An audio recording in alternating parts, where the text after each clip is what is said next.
Ele nos livrou. Por comer do fruto da árvore do conhecimento do bem e do mal, o homem tripartido, criado por Deus, sofreu grande dano. Seu espírito perdeu a função de contatar Deus.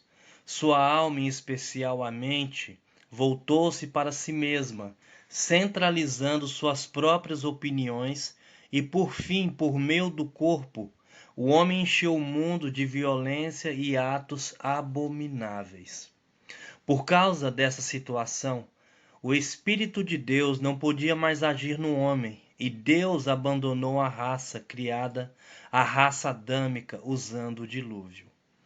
Mas como Deus precisa do homem para o cumprimento do seu plano eterno, ele estabeleceu um novo começo com Abraão, o pai da raça chamada. Seus descendentes tornaram-se o povo de Israel, povo por meio do qual Deus desejava manifestar-se nessa terra. Escravizados pelos egípcios, os israelitas clamaram a Deus e ele os libertou.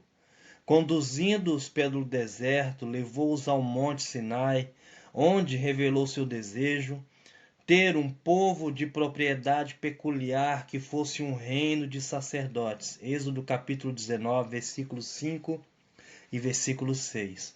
Ao ouvir essa palavra, os israelitas imediatamente disseram que tudo que o Senhor falasse, eles fariam. No versículo 8. Isso demonstra que eles viviam segundo seus próprios pensamentos, considerando-se capazes de alcançar o padrão de justiça e santidade de Deus por seu esforço próprio. Então, para mostrar que o povo não se conhecia nem conhecia o seu Deus, ele deu-lhes a lei. Como a lei expõe o pecado, os israelitas perceberam que jamais seriam capazes de guardá-la. Romanos capítulo 7, versículo 7 e versículo 8. A situação deles parecia então sem solução. Deus ainda assim não mudou seu desejo em relação ao povo, mas a questão do pecado precisava ser resolvida. Por isso, ele estabeleceu o sistema de sacrifícios. Um animal era morto em lugar do pecador.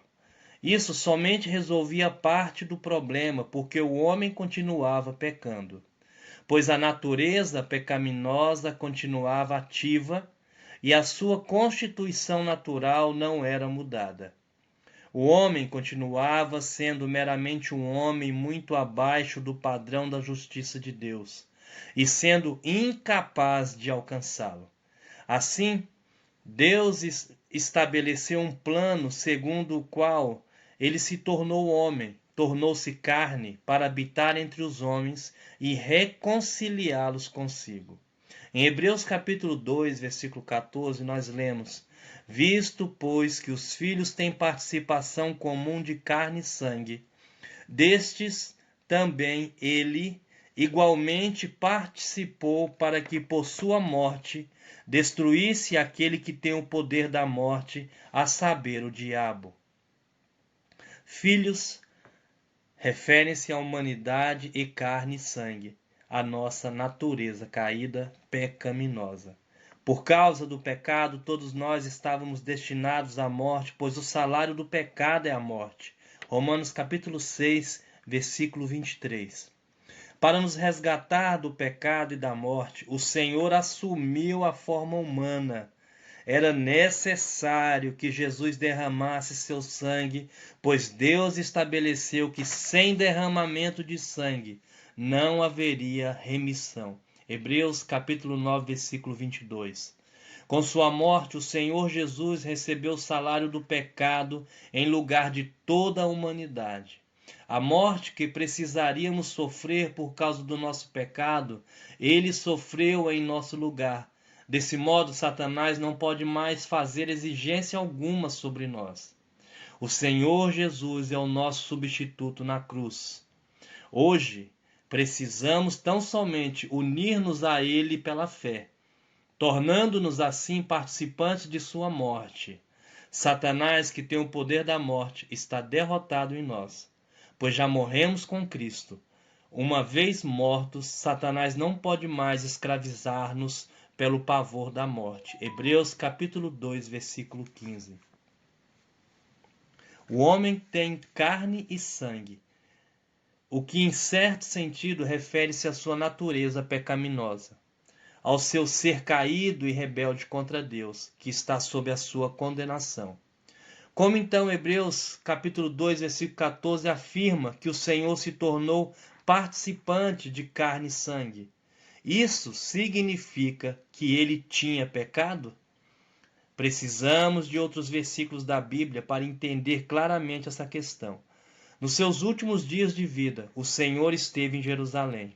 Lá, ele foi examinado como cordeiro pascal pelos sacerdotes, pelos anciãos, pelos escribas, pelos intérpretes da lei e pelos herodianos que não puderam encontrar nele falha alguma. Até mesmo Pilatos interrogou e confessou que não via em Jesus falha alguma. Lucas capítulo 23, versículo 4, 14, 15, 22. Hebreus capítulo 4, versículo 15. Diz que o Senhor foi tentado em todas as coisas como nós, mas não pecou em coisa alguma. E o apóstolo Pedro afirma claramente que o Senhor não cometeu pecado, nem dolo algum se achou em sua boca. 1 Pedro capítulo 2, versículo 22. Como explicar esse aparente contradição da Bíblia? O próprio Senhor Jesus explicou isso ao conversar com Nicodemos. Após falar-lhe sobre a necessidade de nascer de novo, o Senhor disse: "E de modo porque Moisés levantou a serpente no deserto, assim importa que o Filho do Homem seja levantado." João capítulo 3, versículo 14. O Senhor estava fazendo referência a um fato ocorrido durante a peregrinação do povo de Israel pelo deserto. Por causa da murmuração e insatisfação dos israelitas, Deus fez com que serpentes venenosas os atacassem e muitos morreram. Então alguns vieram a Moisés pedindo-lhe que rogasse ao Senhor para retirar as serpentes do meio do povo. Moisés orou a Deus, e este ordenou-lhe que fizesse uma serpente de bronze, colocasse-a em uma haste, e todo aquele que olhasse para essa serpente seria curado do seu veneno. Números capítulo 21, versículo 4 e 9. Os israelitas estavam morrendo por causa do veneno das serpentes. Por isso, uma serpente de bronze que tinha a forma, a semelhança da serpente, mas não o seu veneno, foi erguida para curá-los. O Senhor Jesus disse que ele era como a serpente de bronze, tinha a semelhança da carne do pecado, Romanos 8, versículo 3, mas não tinha a natureza pecaminosa que está na carne. O Senhor revestiu-se da semelhança da carne para levá-la à cruz, e assim salvar-nos da carne e dos pecados. Do mesmo modo como os israelitas picados pelas serpentes no deserto estavam destinados à morte, assim éramos nós. Em nosso espírito já estávamos mortos em nossos delitos e pecados. Efésios capítulo 2, versículo 1. E a consumação final dessa morte seria o lago de fogo. Mas Deus é rico em misericórdia. Em seu amor deu-nos seu Filho que morreu por nós e verteu seu sangue para nos limpar dos pecados. Além disso, ele nos deu vida eterna juntamente com Cristo. Que grande amor! Em nós havia somente pecado e morte, mas Deus em Cristo salvou-nos. Deus desejou salvar-nos, por isso encarnou-se e viveu como homem. E por fim Deus em Cristo morreu na cruz por nós, derramando seu precioso sangue redentor. Ele consumou a salvação em si mesmo, e nós tão somente devemos recebê-la pela fé. Não vimos a crucificação do Senhor, nem seu sangue sendo vertido, como João viu, João 19, capítulo 19, versículo 34. Mas podemos desfrutar a realidade disso pela nossa fé. Por isso, como vimos no capítulo anterior, a fé está especialmente relacionada à regeneração. primeiro estágio da nossa salvação.